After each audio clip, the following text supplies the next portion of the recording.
In today's Leeds news, Tanaka on Leeds honour, under-16s progress, interest building in Gelhardt, left back in the mix, and Radrizzani has regrets about time.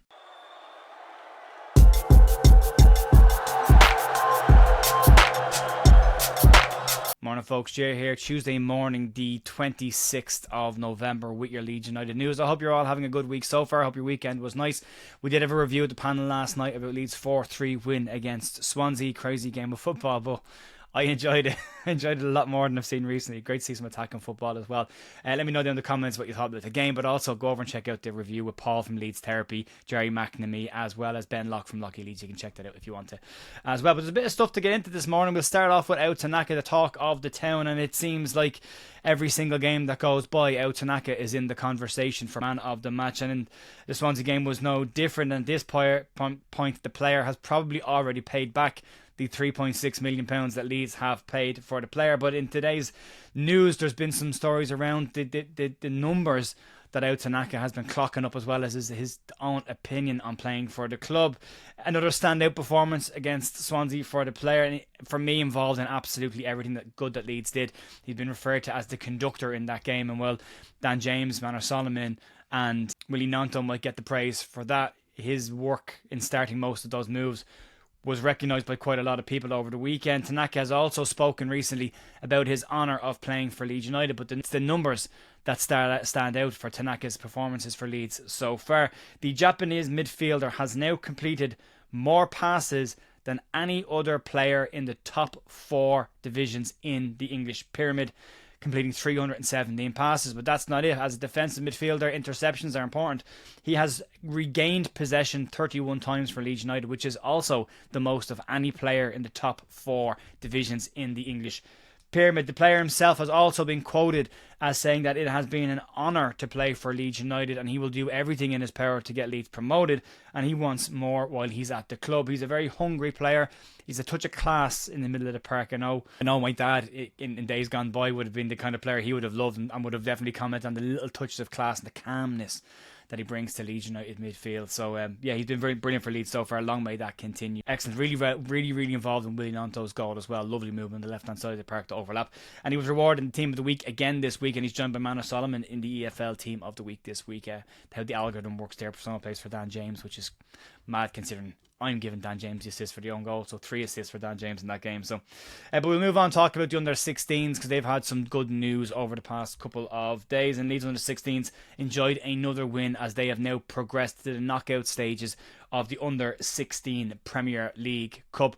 Leeds went away to beat Manchester United 3-1 at their place to get into the knockout stages on the back of a 4-0 home victory against Leicester and a 3-2 away win at Spurs. So best of luck to them as they head into the knockout stages. Always good to see the Leeds underage players doing well. We know what that means for the senior team in the next couple of years. So best of luck to them. The under-18s, however, not such a good weekend. They unfortunately fell to a 3-0 loss to Manchester United away from home. So a trickier one for them in the under-18s, but they're having a really good season as well.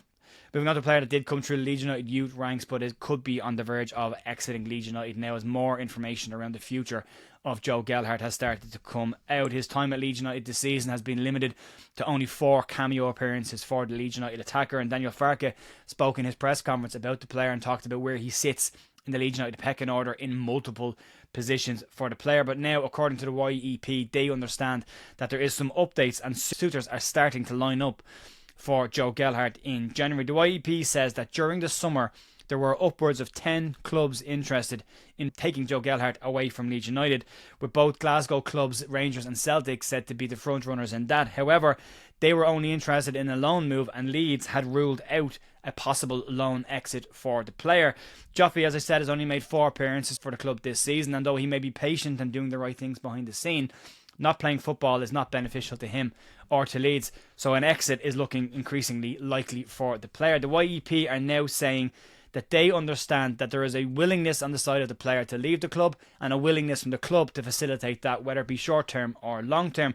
Glasgow Rangers are said to still be very much interested in bringing the player in this January, and a loan move similar to what Adam Ida had with Celtic last season from Norwich could be on the cards. Gelhardt's contract at Leeds United runs until 2027, so there's still a very long amount of time should he decide to just sit still and see his contract out. So an exit looks very, very likely. And again, as I said, with the comments from Daniel Farke yesterday about the pecking order, if you're Joe Gelhardt, I think that's probably put the final nail in the coffin, and you might want to instruct your people to try and organise a move away from the club for you. So it'll be disappointing to see him go. If it's permanent, if it's on loan, I'd like to see him go and see what he can do, get his confidence back up, get him playing football again, and see what was there from that player that we saw in the early days when we brought him in initially as well. So fingers crossed for Joffy, he gets a move, because I think he needs it. I really, really think he does.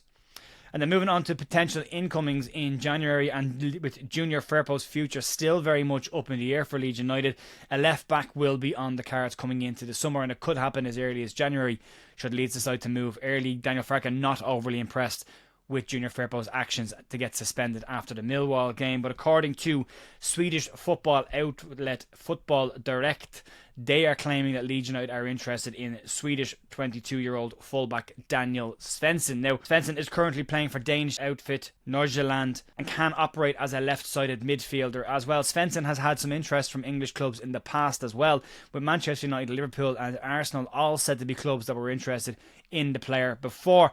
Svensson has played every single minute of every league game for the Danish outfit so far this season in their first 16 games, and at 6 foot tall, he would add some additional height to the Leeds United side, who are struggling with it at the moment. But the player himself has appeared in the Danish Team of the Week 4 times this year. He has 1 assist as well as creating 1 big chance for the club. But his passing accuracy is something that Daniel Farke will probably be interested in, with a 91% passing accuracy of a player who is viewed very much as an attacking fullback, or as I said, can operate on the left side of midfield as well, something that Junior Firpo does quite well for Leeds United. So it could be a player that Leeds are interested in. He's the second left back from outside the UK to be linked with Leeds in the last couple of weeks, and it's clearly an area that Leeds are keeping an eye on. And then we move on to the main story today. This one's one that came out over the course of the weekend, but one that we'll touch on because the comments are very interesting from former Leeds United owner Andrea Radrizzani, who took to social media over the weekend. In a very unusual interaction, he appeared to tout Elon Musk to help AC Milan, and there should be some context put on that. He is an AC Milan fan, Radrizzani, and he is no longer involved with Sampdoria in Italy, who are currently languishing in the bottom half of Serie B in Italy so far. So Radrizzani's interest in football is very much just with the club that he supports, AC Milan.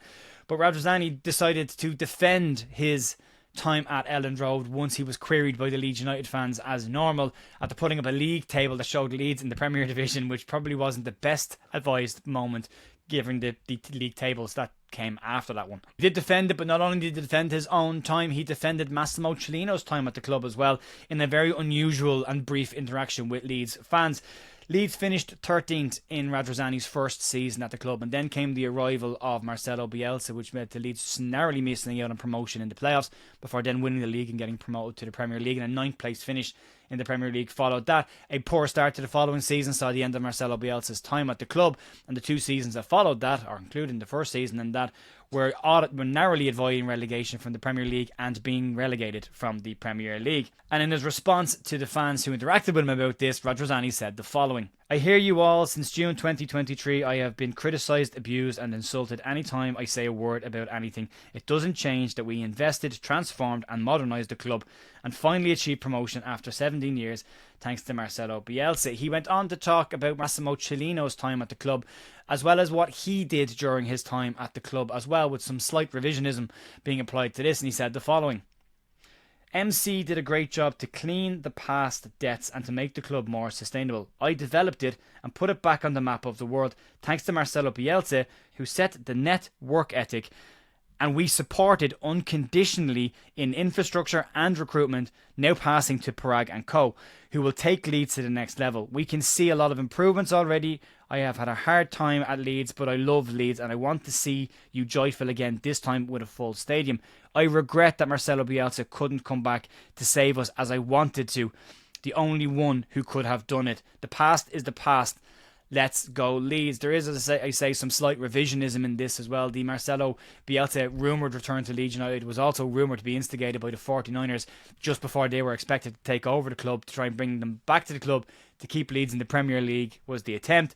They failed at that. But he also has revisionism about supporting. It's now common knowledge, based on interviews that Radrizzani has given, that in the second season in the Premier League, that the ownership of Leeds under Radrizzani didn't support Marcelo Bielsa and the players that he wanted to bring in. So saying they supported him unconditionally with recruitment is untrue in that sense. But he has also gone on previously to talk about other regrets he has at the club, and the major regret being giving Victor Orta so much power at the club, not just over transfers, but a lot of other parts of the club. And he talked about the fact that was a regret of his in the past, and it may have been the biggest mistake that Andrea Radrizzani made at the club. But if Andrea Radrizzani ever wants to have a platform to speak directly to Leeds fans and answer questions that Leeds fans had directly about his time and maybe try and improve what he's done at the club before, he's very welcome to come on here at any point that he wants to. There's a platform here for him, but I would be surprised if that ever happened. But it's there if he wants it. He's welcome to come on and have a fair, balanced conversation about the club, but unlikely that would happen. Folks, that'll be it for me today. Thanks very much, as always, for supporting the channel, and you can check out last night's review down below, and I will see you later on tonight for the preview of the Luton Town game, and back in the morning for more Leeds news. Enjoy the rest of your day. Talk to you soon. See ya. Bye.